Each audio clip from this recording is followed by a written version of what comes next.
let's look for a moment at the specific personal protective equipment. Personal protective equipment is only as strong as you use it. If we don't know where it's at and we're not putting it on because we can't find it, it's absolutely useless. You cannot get into a rescue situation or cleaning up a blood spill or vomit and then say, goodness, I guess I should have found my personal protective equipment. It would have helped a lot. We got to know where it's at, and if it's something where, like in an adult foster care home, a child daycare center, if it's in a healthcare setting, one of the things I always did as a paramedic is I just made sure I had gloves on my person at all times. You never know when you're going to see blood or body fluids and have to either decontaminate it or help somebody in an urgent manner. Have the PPE with you, have it available to use so that you don't get caught behind the 8 ball. Now, specifically, first aid kits have to meet a certain safety standard in almost every place around the world.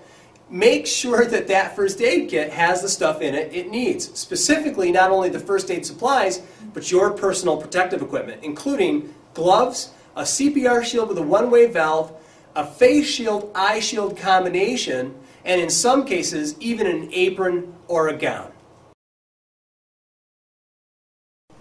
Now, let's talk about work practice controls as I grab my cup of coffee here. We can't mix food and drink with blood or blood product in the same vicinity. In other words, break rooms where they have a refrigerator and you're storing your sandwich or your lunches, you can't store blood or blood product in that same refrigerator. They have to be separated. And then separated also with some type of sticker or label that shows that there's biohazard in that particular refrigerator. So, I know sometimes we get a little lax. We know that the blood or blood product is in its own container. There's no mixing, but it's against the CDC rules, and we need to make sure that we're not causing risk to ourselves or others by breaking those rules. Now, work practice controls are also going to encourage us not to do certain types of activities when we're in particular high-risk areas, like putting on cosmetics, smoking, eating, drinking, all where there could be blood splatter, spray, or contamination. These are ways that we can get that blood or blood product into our mouth by actually getting it into a mucous membrane by simply taking a drink.